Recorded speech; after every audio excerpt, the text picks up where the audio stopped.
Red Sun is unquestionably my favorite Superman story. The premise is simple. Instead of landing in a small American town, the baby Kryptonian lands on a collective farm in the Soviet Union. He grows up, his powers start to manifest, and he becomes an icon and hero of Stalin's regime. Red Sun is the story of a good, honest man trying to do the right thing for the people of the world, but becoming trapped and corrupted in a system that is inherently anti-human. And this plays out on multiple levels. When Stalin unveils the other Man of Steel, it sends the Eisenhower administration into a fit, and Lex Luthor is called upon to find a way to defeat this communist demigod. Naturally, it's a lifelong rivalry. Every effort fails, most notably the bizarro Superman clone he creates as America's champion. At this early stage, the Cold War plays out much like a mirror image of the Watchmen, with one superpower possessing a being with actual superpowers and the other backed into a corner. But it takes a very different turn on the night of Stalin's death. That evening, he was hosting an elaborate ball, as good socialists are wont to do, and Superman notices that the chief of police is absent and goes to find out why. Red Sun is full of permutations on other DC characters, some of which I missed the first time not being a huge superhero guy. This character, Pyotr Roslov, or Pete Ross in other timelines, is one such instance.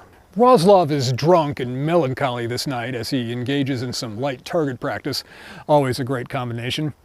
And he relays a story that many a totalitarian goon could relate to, of shooting two dissidents one night in front of their young son. Yeah, it's the Batman origin, but with the KGB. But whatever Supes might think of this, he wants to help his friend. And would you please stop fixing things? You're driving me out of my mind. I only fix things that are broken, Pyotr. Foreshadowing. Roslov, feeling some guilt and being a bit tipsy, is about to confess to something when Superman, hearing the death rattle of Uncle Joe, flies off to Moscow just in time to watch the old coot die from cyanide poisoning. And that's when the story takes a turn. The people want him to lead. He's reluctant because he's not a power-hungry tyrant and he actually takes the Marxist ideals seriously and doesn't think the demigod should lead just because of an accident of birth. But it isn't long before he's confronted with the system's inability to solve basic problems. He comes to believe that he can fix it. It's okay, Superman, it's not your fault. It's just the way the system works, you know? You can't take care of everyone's problems. Actually, I can, Lana. I could take care of everyone's problems if I ran this place. And to tell you the truth, there's no good reason why I shouldn't. And by all material metrics he governs well. The Soviet Union prospers and grows until its benevolent rule encompasses the entire world, with the exceptions of the United States and Chile still stubbornly clinging to their capitalist ways. But this workers' paradise comes at the cost of freedom.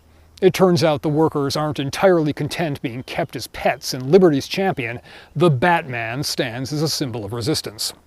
There's like some little Englishman in the back of my mind that thinks that's hilarious. Naturally, there's a Batman versus Superman fight. Superman almost dies, but he kinda throws Wonder Woman under the bus to save himself. That near-fatal experience could serve as a wake-up call to the mighty leader of the Soviet people, an opportunity to examine his mistakes and make some changes. But that's not what happens. Instead, he embraces the promise of techno-socialism. Enter Brainiac. One of Lex's many failed plans involved a bargain with an alien superintelligence on a mission to catalog and preserve civilizations by shrinking them down and storing them forever.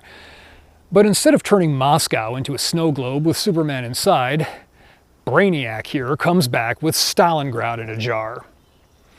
Superman defeats Brainiac and recovers the bottle of tiny commies, but he's never able to restore Stalingrad to its proper scale. He can only tend to the city's needs and protect it, like Soviet sea monkeys living their lives on a shelf in his office. But he makes the best of the situation and sets the reprogrammed Brainiac to work monitoring, calculating, and projecting the social and economic activity of the entire planet. In the full promise of techno-socialism, an era of unprecedented prosperity and stability is achieved. Almost 6 billion citizens, and hardly anyone complained, even in private. Except, of course, for the spitefully contrarian United States of America. Yet, despite Brainiac's projections that an invasion would be brief, decisive, and save many lives versus waiting for America to come to its senses, that's one line Superman is not yet willing to cross. not when the end result is inevitable without using force. America will fall like every other outdated world economy. All we have to do is wait and pick up the pieces. But newly elected President Lex Luthor has other ideas. His policies lead to rapid recovery and growth. America is not going to succumb to communism anytime soon. Red Dawn is back on the table. What follows is a battle over DC with Green Lantern, Wonder Woman, a bunch of engineered monsters, a battle of the minds between Lex and Brainiac, and all manner of superpowered mayhem. But in the end, Superman is stopped by words. By a hard truth. America is finished. I'm afraid you don't have anything left to hit me with. Actually, we've still got one shell left in our arsenal, Superman. If you think I'm kidding, just take a look at the letter in my inside pocket. And that letter cuts him to the core. Why don't you just put the whole world in a bottle, Superman? In that moment, he finally realizes that he has become a tyrant. He meant well, but he's deprived mankind of their freedom. And being a good man, he doesn't run from this truth. He faces it. He orders a withdrawal. But Brainiac is having none of that shit. Enter Lex Luthor, crippling the alien intelligence with a combination of brilliant reasoning and wire pulling. Yeah, don't overlook the obvious, I guess. Superman destroys Brainiac, everyone assumes he died in the massive explosion, and Lex Luthor inherits the Earth. Checkmate, Superman. And humanity embarks on a long golden age guided by the principles of Luthorism. Because the fight was never against technocratic rule, but between different styles of technocratic rule. Superman was a good man with noble motives, trapped in the mechanisms of a system that at its foundation views people as inputs, commodities, and burdens. Lex Luthor is a villain, even here, but his singular goal of defeating Superman, using the United States of America as his tool, drove him to create a world of prosperity that was far freer than the techno-Soviet world it replaced. But he didn't do it for the people, he did it for himself. It wasn't the triumph of freedom over tyranny, of capitalism over communism, but of Lex Luthor over Superman. The governing of the entire civilization passed from one man to another, one technocratic model to another. And this speaks to something central in our own history. At the start, America was a world apart, both in terms of physical separation from the old world by vast oceans, but also by Washington's warning to avoid foreign entanglements, stay out of binding alliances, don't become a player in someone else's game. Many lament that we've strayed so far from that, often myself included amongst those voices. But there's a hard truth we have to face.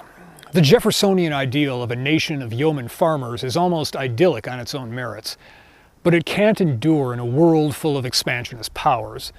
A world without massive armies, where local volunteer militias are sufficient for any threat, is appealing, but that's not the world we live in.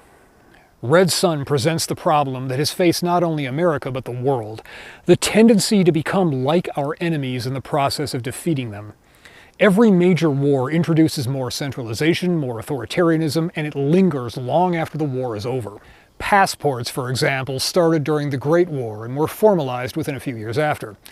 Apparently, we still have to make sure the Kaiser's spies are inconvenienced when crossing borders using their real names. The massive intelligence and military establishment was built up during World War II to defeat the Nazis, before proceeding to give many of those Nazis top jobs in the machine that was pivoted to the Soviets and endures to this day.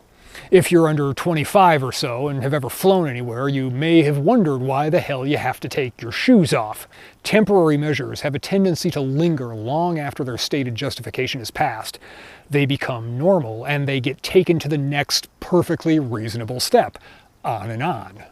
So when faced with a Soviet bloc led by a flying demigod bent on pulling the entire world under his benevolent rule, America does the only thing it can to survive.